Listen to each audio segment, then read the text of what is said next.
সভা, কারণ অনেক দিন ধরে আসলে আমরা অপেক্ষা করছিলাম হেয়ার কাটের প্রজ্ঞাপনের জন্য।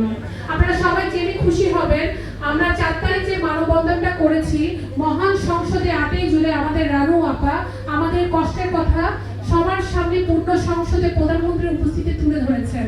আমাদের সংসদে আমাদের অর্থমন্ত্রী, আমাদের চট্টগ্রামের সন্তান, আমাদের আমির খসরু সাহেব, উনি বলেছেন আমরা মুনাফা সহ আসল টাকা ফেরত পাবো, হেয়ার কাট থাকবে না। আজকে 8ই জুলাই যদি এই ঘোষণা হয়, আজকে 12ই আগস্ট, কিন্তু এখনো পর্যন্ত কোনো হেয়ার কাট বাতিলের প্রজ্ঞাপন পাইনি। আমরা যখন ব্যাংকে যাই আমাদেরকে শুনতে হয় এখনো প্রজ্ঞাপন আসেনি, হেয়ার কাট বহাল আছে। আপনারা জানেন 29শে জুন আমাদের একটি নতুন রেজুলেশনে একটি স্মারকলিপিতে আমরা দেখতে পেয়েছি আমাদের মুনাফার হার নির্ধারণ করা হয়েছে 5 থেকে 6.5%। আমার কথা হলো যেখানে অন্যান্য ব্যাংকগুলোতে 9.5 থেকে 10% মুনাফা চলছে, তাহলে আমাদের ব্যাংকের দোষ কি? আমরা তো তফসিল মুক্ত ব্যাংকে টাকা রেখেছি। আপনারা বলছেন সম্মিলিত ইসলামিক ব্যাংক সরকারি ব্যাংক, তাহলে সরকারি ব্যাংকে যদি বাকিগুলোতে 8 থেকে 9.5% রেট হয়, আমাদের ব্যাংকের রেট কেন 7.5 থেকে 6.5%? এই রেটটা চেঞ্জ করতে হবে। আমরা সরকারকে বিনীতভাবে অনুরোধ করতে চাই, আপনারা যদি নতুন গ্রাহককে আকর্ষিত করতে চান অবশ্যই মার্কেট রেটের সাথে সমতা মুনাফা রেট দিতে হবে। আপনারা জানেন আমাদের রেজুলেশন চলে এসেছে, গত 2 দিন আগে আমরা রেজুলেশন হাতে পেয়েছি। নতুন রেজুলেশনে কোথাও হেয়ার কাটের কথা নেই। এই যে হেয়ার কাটের কথাটা ক্লিয়ার ভাবে কিছু নেই। কেউ বলছে হেয়ার কাট বাতিল হয়েছে, কেউ বলছে হেয়ার কাট বহাল আছে।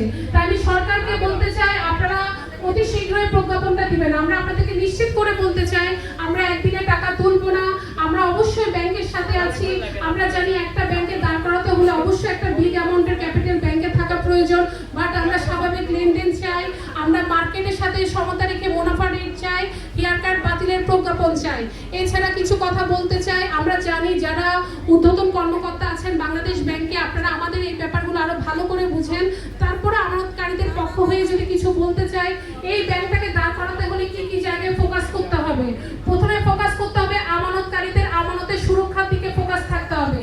আমরা যারা পুরনো আমানতকারীরা আছি, আমরা যদি আমাদের আমানতের সুরক্ষা পেয়ে যাই, হেয়ার কাটের বাতিলের প্রজ্ঞাপন পেয়ে যাই, আমি আপনাদেরকে আশ্বস্ত করতে পারি 90% মানুষ আমরা শান্তিতে বসবাস করতে পারবো। আমরা আমাদের ঘরে ফিরে যাব। আমরা রাজপথের আন্দোলন চাই না, আমরা সমাধান চাই। এছাড়া নতুন গ্রাহককে যদি আপনারা আকর্ষিত করতে চান, এর আগেও বলেছি আবারও বলছি বারবার বলবো, মার্কেট রেটের সাথে সমতা রেট দিবেন।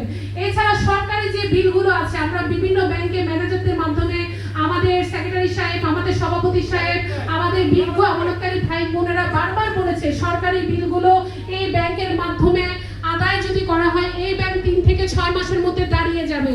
এছাড়া আরেকটা কথা বলতে চাই, আমাদের যারা রেমিটেন্স যোদ্ধা আছে তাদের একটা প্রবাসী কার্ড দেওয়া হয়।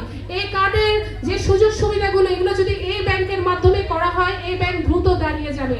তাই আমি বলতে চাই আপনারা এই ব্যাপারগুলোর দিকে ফোকাস করবেন, আর আমানতকারীর আমানতের সুরক্ষা দিয়ে আমাদের এই কষ্টের জীবন থেকে